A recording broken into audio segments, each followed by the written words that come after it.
Čia mano vyras kliedi, taip, kad rožė užšalo, jam pasakė. Einu dengti rožės, o pas mus tiek pabarstė sniegelio biškė. Šaltukas jau -4. Jau nebe būza tokia. O aš čia sveikino ryto. Tad kokia saulutė. Išlindau ir aš truputį pasišildyti ant žieminės saulės. O aš eisiu apsidengti rožytę. Biškį pašalo, atsinešiu durpių, užpilsiu ant šaknų ir nusipirkau va tokį laminatinę dangą po laminatų ją kloja, o aš ją imsiu ir apsuksiu. Surišiu virbutėm ir bus man apsaugota taip rožytė. Gal nenušaus?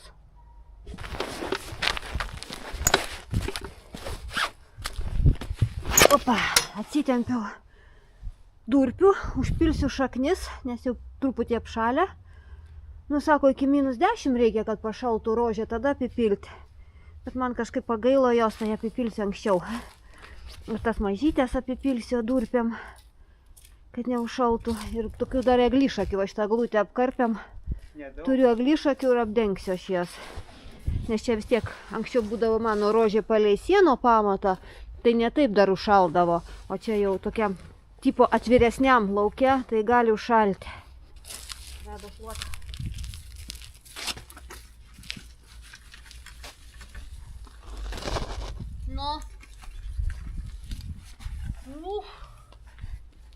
А kaip tu tas mažas dažyštai uždėm? Tas mažas uždėm.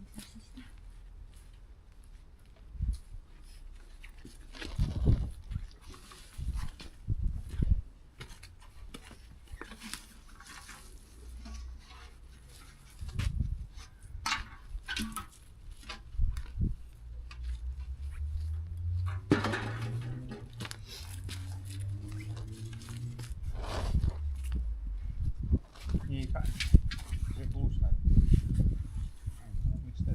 Mankšta dar neužšalus tiek.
Va tokia diena. Šiandien atėjo tikra žiema. Spėjau pabaigti šaligatvį. Čia buvo nepabaigta. Čia kada čia sekmadienį ir jo pabaigiau.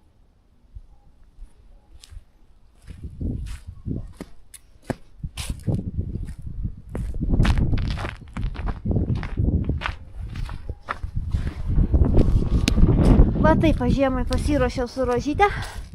Jie vieną dar turiu, tokias va dar mažytės, gal atsimenat, sodinau skirtingų spalvų. Va taip va.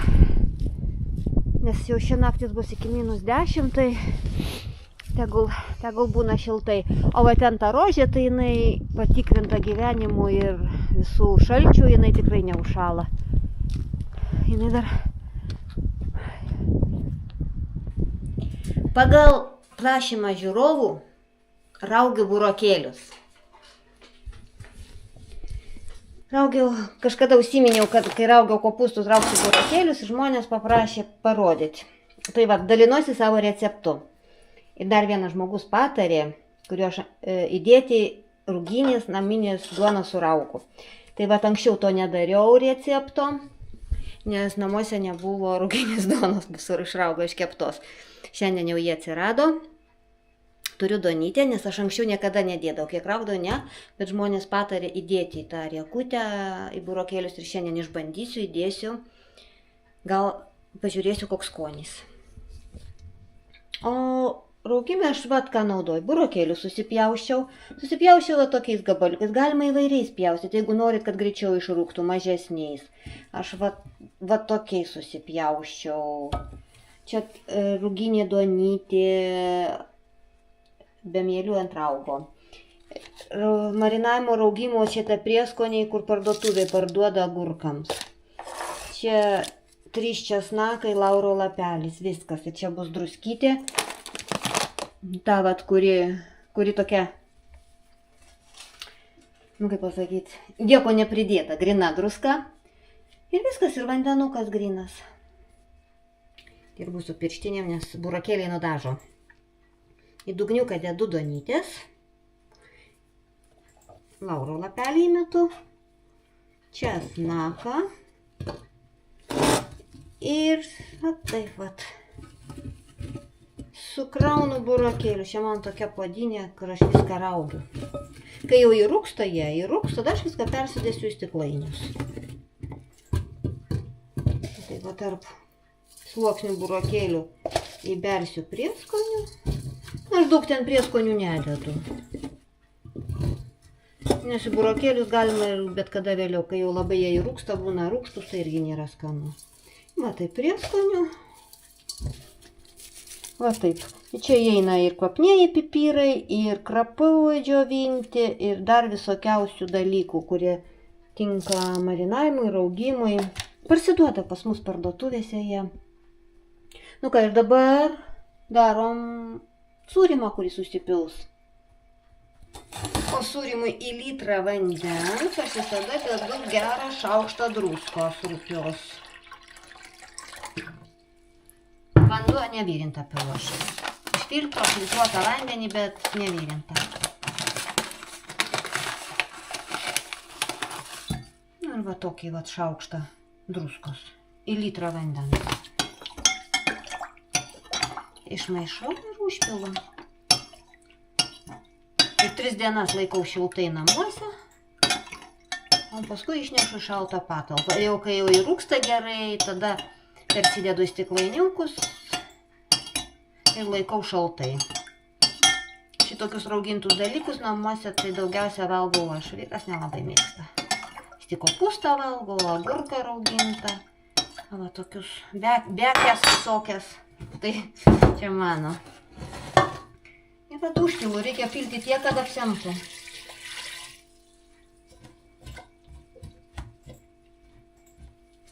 Čiūčiui dar trūkstant pusę litro.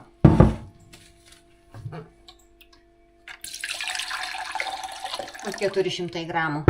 Ir belieka. Vandens litro to daugiau neturiu. Ir atitinkamai druskos.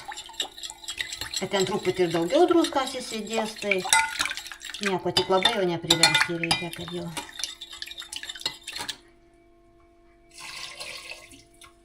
Ir viskas. Ir tada paspausiu, paslėksiu. Taip vat dedu lėkštutę ir uždėsiu svorį, stiklainiuką su vandeniu. Nu, tai aš namie visada tokį svorį naudoju, ten akmenų jokių nededu. Nu ir va taip vat pasispaudžia. Ir va šitą, triukšmauju. Ir va šitą kampą stovės šiltai. 3 dienas aš palaikau. Paskui žiūriu, jau pradeda ten tokia putelė skilti, jau rūgimo procesas prasidėjo. Ir jeigu man greitai nereikia, nu labai jau staigiai nereikia tų paraugintų, tai aš išnešu šaltai, truputį pristabdau raugimą. Kad po truputį rūgtų ir ilgiau užtektų. O kai labai jau greit išrūksnam, jeigu laikant, tai bus rūgštų labai. Nu, vat ir visas mano būdas toks raugimo burokėlių. Man jie patinka. Tokie gaunasi saldžiarūgščiai tokie. Daug labiau patinka negu agurkai raugti burokėliai. Ir morkos labai skanios yra paraugtos. Vat ir visas mano būdas. Ir kas dar yra pasakęs, kad katinas į parą miega 17 valandų? Aš nežinau, 8 gal ir miega, duok dieve. Galvoju, eiti jau pas veterinarą reikia. Gal duos kokių migdomųjų. Visą dieną va taip. Visur jos pilna.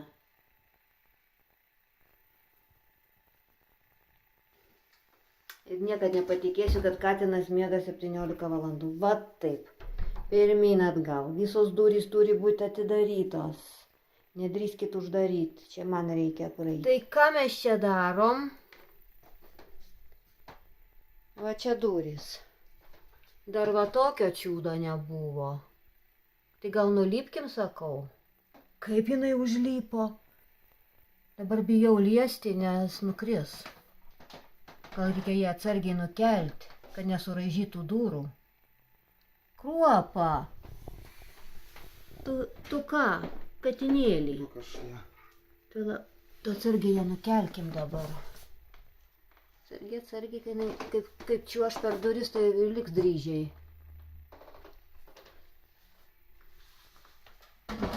Gelbėjimo procesas, kruopos. Eikščia. Nu jau tokia padauža dauža. Mes tave išgelbėjom. Pagaliau pas mus namuos ramybės valandėlė. Po šitokio triukšmo, bardako. O čia kas dedasi ant žemės. Bardakėlis, eglutė visa nudraskyta. Visi įmygo. Smakius čia visada miegodavo Kasė, Kruopos mamytė. Tai dabar Smakius išvijo ją ir pats miega. Vat, Kasė miega už vazono. Vazonas visas iškastas, iškapstytas. Bardakėlių bardakėlis. Kaip po karo namai. O pati glavnioji mūsų glavniukas, bardakiukas, nusitempus rankšluostį nuo gyvatuko ir miega. Čia irgi viskas ištampyta, dušinė atidaryta. Oi. Dabar dar nesitvarkysi namų tokio bardako, nes pradės tvarkytis ir vėl gyvybė vėl pradės dukimai. Nu bus. Taip, Kasytė. Iki aš jau truputį drąsesnė jau.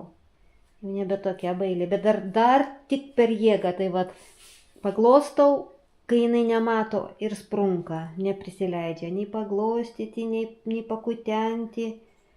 Tik žiūrėtų ją gali.